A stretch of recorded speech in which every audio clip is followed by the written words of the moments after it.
Kumar sir, இன்றைக்கி நம்முடைய மோடி ஐயா அவருடைய பேச்சை நீங்கள் எப்படி பார்க்குறீங்க சொல்லுங்கள். மோடி அவர்கள் இந்த நேற்று சென்னையிலும் சரி, இன்றைக்கு வேலூர், கோவை இந்த பேச்சுக்களெல்லாம் நான் முழுசாக பார்த்தேன். ஆனால் நிறைவேற்றிய திட்டங்களை சொல்ல முடியாத அளவுக்கு அவர் முகத்தில் ஒரு டென்ஷன் இருந்ததை நான் பார்த்தேன். ஏன்னா கடந்த காலங்களில் கடந்த ஓரிரு வாரங்களாக நம்முடைய தமிழ்நாடு முதலமைச்சர் அவர்கள் ரொம்ப விமர்சனம், சம்பந்தமில்லாத விமர்சனம். அதாவது ஒரு பிரதமர் எப்படி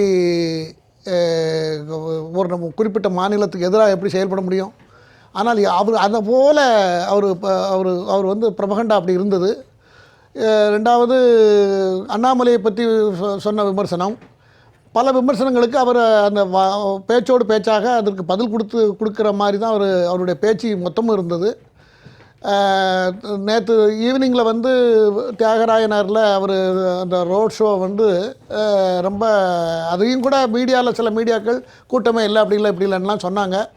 பட் இருந்தாலும் அது அது அது உண்மை இல்லை, அது உண்மை இல்லைன்னு எல்லாத்துக்கும் தெரிந்து போய்விட்டது. ஏன்னா மற்ற மீடியாக்கள் அதை நல்லா எக்ஸ்போஸ் பண்ணாங்க. அதனால் அவருக்கு ரொம்ப திருப்தியாக தான் இங்கேருந்து போனார்.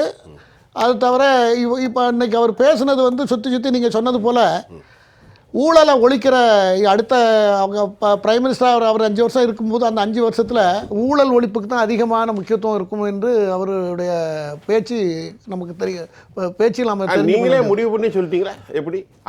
இல்லை, அவர் அப்படி தான் அவருடைய பேச்சை பார்த்தீங்களா, நான் ஊழலை இப்போ எல்லா இடத்துலையும் அதை பயன்படுத்திக்கிட்டு இருக்காரு. முன்னால் அப்படி இல்லை, இப்போ அப்படி பயன்படுத்திகிட்டு இருக்காரு. ஒரு அரசியல் கட்சிக்கு நானும் அதை எப்போதும் சொல்லுவேன். ஏன்னா அரசியல் கட்சியுடைய பணியே ஊழலை தடுத்தா போதும். அவர் அந்த தலைவருக்கு முடி நீளம் எவ்வளவு, இவருக்கு அகலம் எவ்வளவு, இவருடைய மார்பு எவ்வளவு, அவருடைய கை நீளம் எவ்வளவு, அவர் போட்டிருக்க ட்ரெஸ் எவ்வளவு, அதெல்லாம் பார்க்க வேண்டியதில்லை. ஒரு அரசியல் கட்சி அரசாங்கத்தை உருவாக்கின ஒரு அரசியல் கட்சி அரசாங்கத்தை நடத்திக்கிட்டு இருக்கும்போது அது ஊழல் செய்தால் எதிர்க்கட்சி அதை மக்களிடம் கொண்டு செல்ல வேண்டும், தடுக்க முயற்சி எடுக்க வேண்டும். அந்த ஒரு பணியை மட்டும் அரசியல் கட்சிகள் செய்தால் போதும். இங்கே அதை செய்கிறது இல்லை. A is a power, B is a criminal, B is a power, A is a criminal, இப்படி தான் மாற்றி அதனால தான் ரெண்டு ஏடிஎம்கே ரெண்டுமே நம்ம 2 பேரும் எப்படி ஆனாலும் பார்த்துக்குவோம். ஆனால் டெல்லியில் இருக்கிற தேசிய கட்சி இங்கே ஆட்சிக்கு வரக்கூடாது அப்படிங்கிற அஜெண்டாவில் தான் இவங்க செயல்பாடு இருந்தது. குமார் சார்ட்ட ஒரு கேள்வி, இப்போ நீங்கள் அழகாக சொல்லிட்டீங்க. ஒரு கேள்வி, இப்போ எல்லாரும் பேசுகிறாங்க அதிமுக தலைவர்களை தான் இவர்களுக்கு புகழாரம் சூட்டுறதுக்கு வாய்ப்பு இருக்குது. அம்மாவா வந்து எல்லோருக்குமானவர்கள் தான், செல்வி ஜெயலலிதா எல்லோருக்குமானவர்கள். அவருடைய ஆட்சியின் சிறப்பு, அவருடைய பரிணாமம், அவருடைய நுணுக்கமான அரசியல் எல்லாரையும் இன்றைக்கி மரணத்துக்கு அப்புறம் புகழாரம் சூட்டப்படுது, இன்க்ளூடிங் கனிமொழி கருணாநிதி வரைக்கும். ஆனால் அதில் ரைட்டு தப்பு ஒன்றும் இல்லை. செல்வி ஜெயலலிதாவை போன்று நான் ஆட்சி செய்வேன், அவரை போன்று மனதிடம் கொண்ட பெண்ணாக இருப்பேன், அப்படியெல்லாம் பேசுவது தப்பில்லை. ஆனால் ஒரு தேர்தல் மேடையில் ஊழலுக்கு விவகாரங்கள் எல்லாம் பேசுகிற மோடி அவர்கள் எல்லா இடங்களிலும் அதிமுக தலைவர்களை புகழார்கள். எம்ஜிஆர் அவர்களையும் சரி, அம்மா அவர்களையும் சரி. இதற்கு என்ன காரணம் இருக்கும் என்று நம்ம தமிழ்நாட்டில் அவர்கள் சாதனை படைத்தவர்கள். Right or wrong is different. அவங்க சாதனையாளர்கள். எம்ஜிஆர் வந்து அதிமுகவினுடைய ஃபவுண்டர். அவர் இருக்கிற வரைக்கும் அவர் இன்னைய வரைக்கும் அவருடைய தாக்கம் இருக்கிறது. அவரோட சாதனையாளர். அவர் காலகட்டங்களில் அவர் மக்களோடு அபரிமிதமான அன்பை அவரும் வைத்திருந்தார், மக்களும் அவர் மீது வைத்திருந்தார்கள். இருந்தார் மக்களோடு மக்கள். ஆமாம், அவர் சினிமா நடித்த காலத்தில் கூட அவருடைய எல்லா பாத்திரத்திலும் அவர் நடிச்சிருப்பார். ஒரு ஒரு மீனவ நண்பனாக, படகோட்டியாக, செருப்பு தைக்கும் தொழிலாளியாக, ராஜாவாக, மந்திரியாக, தளபதியாக எல்லா இடத்துலையும் நடித்து எல்லாரும் அன்பையும் பெற்றவர் எம்ஜிஆர். மன்னாதி மன்னனாக, ஆமாம், எல்லா நாடோடி மன்னன், எல்லா பாத்திரத்தையும் நடித்து மக்களோட எல்லா தரப்பு மக்களோடையும் அவர் அபரிமிதமான அன்பை பெற்றிருந்தார். அவருடைய கட்சி அதிமுக. அவருக்கு மறைவுக்கு பிறகு ஜெயலலிதா அவர்கள் நடத்தினார்கள். அவர்களும் அவர் ஒரு பிரைம் மினிஸ்டர் மெட்டீரியல். அதில் ஜெயலலிதா நல்ல இன்டெலிஜென்ட் ஒரு அம்மா தான் அவங்க. அதனால மோடி அம்மையார புகழாரம் சுற்றுறாரு. அப்போ அந்த வாக்கு வங்கியில் இல்லை பத்திரிகையில் எழுதுறாங்க, இப்படியெல்லாம் இவர் பேசி அதிமுகவுடைய வாக்கு வங்கி கபலீகரம் செய்வதற்கு ஒரு ரகசிய திட்டம். வாக்கு போடுறது மக்கள் போடுவான் ஐயா, அதெல்லாம் யார் செஞ்சாலும். ஐயா, நீங்கள் சொல்றது சரி. ஒரு அரசியல் தலைவர், ஒரு நாட்டின் பிரதமர் ஒரு மாநிலத்தில் வந்து தேர்தல் பிரச்சாரத்துக்காக வரும் பொழுது அந்த எல்லா அந்த அவங்களுக்காக இன்றைக்கி 40-32% ஓட்டு இருக்கிறது. அந்த அம்மா அவங்களுக்காக. அரசியல் தலைவர் வந்து எல்லாரையும் மக்களை தான் பார்க்கணும். மக்கள் தலைவர்கள் எல்லாத்தையும் பார்த்து தான் பேசுவாங்க. சரி, அதுக்கு தான் பாலிடிக்ஸை வந்து ராஜதந்திரம் அது இதெல்லாம் சொல்லுவாங்க. அரசியல் எல்லாத்தையும் அவங்க தான் அரசியல் நிபுணத்துவம் தெரிந்தவர்களாக நம்ம எடுத்துக்கொள்ள முடியும். அந்த அடிப்படையில் பேசுனது தான். ஒட்டு மொத்தத்தில் நேற்றைய ரோட் ஷோ இன்றைக்கு நீலகிரி மாவட்டத்தில் கோவையில் பேசினது கோபிச்செட்டிப்பாளையமா அங்கே பேசியது இதெல்லாம் ஒரு சிறப்பான மேட்டுப்பாளையம் இதெல்லாம் ஒரு தமிழ்நாட்டில் பாஜகவுக்கு ஒரு சிறந்த ஒரு வெற்றி தரும் என்று நீங்கள் நம்புகிறீர்கள்? நான் நம்புகிறேன். அது தவிர அவர் வந்து திமுகவுடைய ஆட்சியை பற்றி கடுமையான விமர்சனம் எல்லா இடத்துலையும் பண்ணியிருக்காரு. அது ரொம்ப சீரியஸாக. என்ன விமர்சனம்? இப்போ நான் உங்கள்கிட்ட சில கேள்விகளை கேட்குறதுக்கு சில தார்மீகம். நீங்கள் பாரதிய ஜனதா அல்ல, இருந்தாலும் மோடியை வந்து ரொம்ப ப்ரேட் பண்ணக்கூடிய ஒரு டீமில் இருக்கீங்க. மற்ற விஷயம்லாம் நீங்கள் பொதுவாக பேசுகிறீங்க. இப்போ வந்து பிஜேபி அடுக்கடுக்காக பல குற்றச்சாட்டுகளை திமுக மேலே வைக்கிறாங்க. அதில் நியாயமான உண்மைகளும் உண்டு.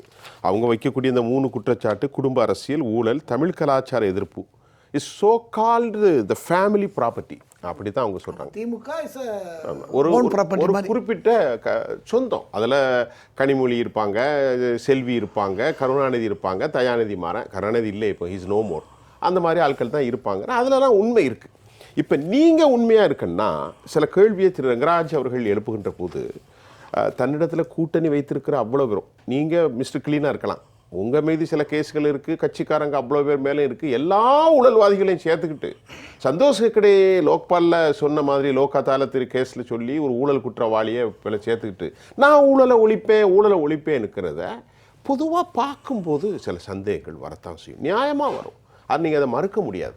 அதே சமயம் இன்னொரு கேள்வி, நான் SC/STயை அப்படி தூக்கி வச்சுருக்கேன். அதாவது அம்மையார் முர்மு வந்து கான்ஸ்டியூஷனுடைய ஹெட்டு, அவங்க முதல் அம்மையார். எந்த கான்ஸ்டியூஷன் ஹெட்டாக இருக்கிற நாடாளுமன்ற திறப்புலாவுக்கு அந்த அம்மையாரை அழைக்கவே இல்லை. அப்போ இதெல்லாம் மாறுபட்ட பேச்சு வரும்ல, பேச்சு ஒன்று செயல் ஒன்றுன்னு வரும்ல. முதல்ல சொன்ன காரணம் வந்து குடும்ப அரசியல். திமுக வந்து ஒரு டெமோக்ராட்டிக் கண்ட்ரியில் டெமோக்ராட்டிக் ப்ராசஸுக்கு எகென்ஸ்டாக இருக்கிற ஒரு சூழல் தான். அதனால தான் அது விமர்சனத்துக்குள்ளே வருது. மன்னராட்சியில் கவலை இல்லை. A1 வருவார், அப்புறம் A2 வருவார், இப்படி வருவாங்க. ஆனால் டெமோக்ராட்டிக் கண்ட்ரியில் டெமோக்ராட்டிக் செட்டப்பில் ஆட்சி நடக்கக்கூடிய ஒரு நாட்டில் 48 ராபின்சன் பூங்காவில் ஆரம்பித்த திமுக, அது அன்றைக்கி 28வது நபர் திரு மு கருணாநிதி அவர்கள். அதுக்கு முன்னால் இருந்த பெரிய தலைவர்கள்லாம் 50 தலைவர்கள்னு சொல்லக்கூடியவங்கெல்லாம் அங்கே இருந்தாங்க. ஆனாலும் 69 அண்ணா இறந்ததுக்கு பிறகு கருணாநிதி தான் முதலமைச்சராக வந்தார். அதற்கு என்ன காரணம்? பக்க காரணம், உடனடி காரணம், ஸ்ட்ராங்கான காரணம் என்னென்னா எம்ஜி ராமச்சந்திரனுடைய முழு சப்போர்ட்டு. அப்போ அவர் எம்எல்ஏக்களை முதல்ல ஆப்ரேட் பண்ணது அவர் தான். அப்படிலாம் வந்தார். அதுக்கு பிறகு இப்போ என்ன நடந்துகிட்ருக்குன்னா, ஒரு கட்டத்தில் ஸ்டாலின் வந்து அரசியலுக்கெல்லாம் வரமாட்டாருங்கிற பேச்செல்லாம் நடந்தது ஞாபகம் இருக்கு அவங்களுக்கு. அவர் இப்போ உதயநிதி வரமாட்டேன்னு அவர் பேட்டி கொடுத்த பேட்டியெல்லாம் கூட இருக்குது. அது ஸ்டாலின் பேட்டி இருக்குது. அப்படிலாம் இருந்துட்டு இப்போ நேராக வந்தாச்சு. இப்போ உதயநிதி, இன்பநிதி இப்படி உண்மை இருக்குது, 200% உண்மை. அது தவிர மாவட்டம் தோறும் நவாபாட்சி முறைகள் இருக்கு இல்லையா, அந்த நவாபாட்சி உங்களுக்கு புரியும்னு நினைக்கிறேன். நல்லா புரியும். எல்லாம் அவங்க தான் அங்கே அந்த மாவட்டத்துக்கு ரெஸ்பான்சிபிலிட்டி. மாவட்டத்தை பார்ப்பாங்க, அதில் வர இதெல்லாம் பார்ப்பாங்க, எல்லாம் பண்ணிக்கிட்டு இருப்பாங்க. இதைத்தான் அவர் சொல்லியிருக்கிறார். மோடி ஒரு லோக்கல் பிரச்சனையும் சொல்லியிருக்காரு, அதையும் சொல்லிடுறேன். இந்த வேலூர்ல போய் மணல்ல 4000 கோடி சொல்லியிருக்காரு. தேர்தல் நேரத்தில் இதெல்லாம் சொல்லணும். அதாவது அரசியல் நான் முதல் ரவுண்டில் சொன்னேன் இல்லையா, தேர்தலுக்கு அரசியல் கட்சியுடைய பணியை எதிர்கட்சிகளோ மாற்றுக் கட்சிகளோ அல்லது ஆளதுக்கு துடிக்கிற கட்சிகளோ ஆண்டு முடித்த கட்சிகளோ ஊழலை மட்டும்தான் பேசணும். ஏன்னா மக்களை பாதிக்கிறது ஊழல் தான். இன்னைக்கு ஊழலை தடுத்திருந்தா இன்னைக்கு பல $1 ட்ரில்லியன் பணம் இன்னைக்கு மக்களுக்கு கிடைச்சிருக்கும். ஐயா, நான் அதைத்தான் உங்கள்கிட்ட கேட்டேன். ஊழலை தடுக்கணும், ஊழல் தான் சொல்றேன். அவர் பிஜேபியினுடைய டெக்ளரேஷன் 2 தான். ஊழலை நான் எந்த கட்டத்திலையும் கிட மாட்டேன். அப்ப அவ்வளவு பெரிய மனை முழுங்கி மகாதேவர்கள் எல்லாம் பக்கத்துல வச்சு நீங்க எப்படி கடக்க போறீங்க? 142 கோடி மக்களை கொண்டது இந்த நாடு. சரி, பாஜக ஒரு தேசிய கட்சி. பிரதமரை பொறுத்தவரை வெரி கிளீன். அவரை பத்தி அவர் பர்சனல் இதெல்லாம் எனக்கு தெரியும், எனக்கு நல்லா தெரியும். நான் என்ன கேரண்டி நீங்க பேசுறது கரெக்ட் தான். நான் வெரி கிளீன். ஏன் பக்கத்துல நான் முடிச்சிடறேன். நான் என்ன சொல்ல வரேன்னா, சாக்கடையை சுத்தம் பண்ணணும்னா, சாக்கடையில் இருக்கிற கிருமியை சுத்தம் பண்ணணும்னா, சாக்கடையில் இறங்கி வேலை செஞ்சா தான் சுத்தம் பண்ண முடியும். இப்படி ஒரு ஆமா, இதானே இயற்கை சார், இதானே இயற்கை. சாக்கடைக்குள்ள இறங்கினா தான் சுத்தம் பண்ண முடியும். அதுல எல்லாரும் இருப்பாங்க. அந்த சாக்கடை எல்லாரும் இருப்பாங்க. அந்த சாக்கடை எல்லாரும் இருப்பாங்க. எதை முக்கியமா பண்ணணுமோ அதெல்லாம் பண்ணிக்கிட்டே வருவாங்க. இப்படித்தான் நீக்கணும் சாக்கடையை சுத்தம் பண்ணணும்னா இப்படித்தான் பண்ணி ஆகணும். இப்படித்தான் பண்ணி ஆகணும். அதைத்தான் பண்ணிக்கிட்டு இருக்காங்க. எது முக்கியமா பண்ணணும், எது ஃபர்ஸ்ட் எய்டு, எது முதல்ல நாட்டுக்கு ஆபத்தை ஏற்படுத்துது, ஆபத்துங்கிறீங்க.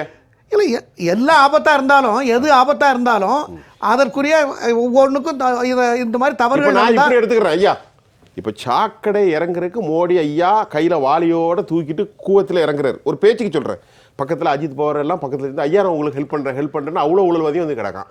சரிப்பா, நீங்களும் சேர்ந்து அள்ளுங்கோன்னு நான் இப்போ நீ உங்களை நெறியாளராக உங்களை கேள்வி கேட்கக்கூடாது, இருந்தாலும் நான் கேளுங்க. அதாவது இப்போ அஜித் பவார் மேலேயோ மற்றவங்க மேலேயோ எத்தனை பேர் மேலே குற்றச்சாட்டு இருக்கோ அந்த குற்றச்சாட்டுக்குரிய ஆதாரங்களை கொடுங்க. நானே நாளைக்கு அதை முன்னிறுத்து நானே எடுத்துட்டு போறேன்.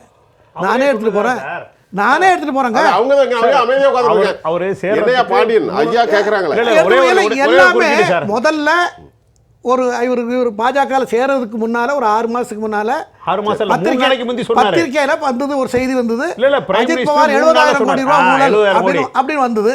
வந்ததுக்கு அப்புறம் அதை கூப்பிட்டு உடனே விசாரணை நடந்தது. விசாரணை நடந்து 3-4 நாள் விசாரணை நடந்ததுக்கு பிறகு என்ன ஆயிடுது, அவருக்குரிய ஆதாரங்களை, தேவையான ஆதாரங்கள் இல்ல, கிடைக்கல அப்படிங்கறது எனக்கு கிடைச்ச தகவல். இருந்தா கொடுங்க, நானே கூட சேர்த்து பேசுறேன். நீங்க 3 பாயிண்ட் சொன்னீங்க. எலக்டோரல் பாண்டை பத்தி சொன்னாங்க. எலக்டோரல் பாண்டுக்கு முன்னால 7 நிமிஷம் தான் இருக்கு. சரி, எலக்டோரல் பாண்டுக்கு முன்னால போன எலெக்ஷன்ல 2009ல் ரத்தன் டாட்டா 55 கோடி காங்கிரஸ் கொடுத்துருக்கிறார். அதே காலகட்டத்தில் பிஜேபிக்கு 75 லட்சம். நீங்க செக் பண்ணிக்கலாம், ஆன்லைன்ல இருக்கு. பணமும் கொடுக்குறாங்க, பணமும் பிளாக் பண்ணி இதெல்லாம் தடுக்கிறதுக்காக தான். இல்ல, இதெல்லாம் தடுக்கிறதுக்காக பணம் கொடுக்குற டோனர்ஸ் என்ன, டோனர்ஸுடைய கேள்வி என்னன்னா, ஒரு பார்ட்டி இருக்கு, அவங்க உங்களுக்கு நான் பணம் கொடுக்குறேன், ஆனா ஒரு ஆபீஸை வச்சுக்கிட்டு 4 கட்சி ஆரம்பிச்சுக்கிட்டு ரிஜிஸ்டர் பண்ணிட்டு எனக்கும் நீங்க அவருக்கு இவ்வளவு கொடுத்தா எனக்கும் கொடுன்னு கேட்கறாங்க. அது எங்களுக்கு தர்ம சங்கடமா இருக்கு. எங்களுக்கு கொடுத்த எங்களுக்கு வந்து கேரண்டி, எங்களை பத்தி வெளியே சொல்லக்கூடிய சீக்கிரத்தை நாங்க கொடுக்குறோம், அதுக்கு நீங்க உத்தரவாதம் கொடுத்தீங்கன்னா நாங்க செய்யறோம்னு சொல்லி அது பார்லிமெண்ட்ல சட்டமாக்கப்பட்டு குடியரசுத் தலைவர் கையெழுத்து போட்டிருக்காங்க. நேரம் முடிஞ்சது. இந்த எதிர்ப்பு திமுக வந்து பாஜகவை தமிழ்நாட்டுக்குள்ள விடக்கூடாதுங்கிற எதிர்ப்பு பிரச்சாரத்துக்கு கவுண்டர் கரெக்டா கொடுத்திருக்காரு. மக்கள் அவருடைய வார்த்தைக்கு முக்கியத்துவம் கொடுத்து நிறைய இடத்துல ஜெயிக்கக்கூடிய வாய்ப்புகளை உருவாக்கி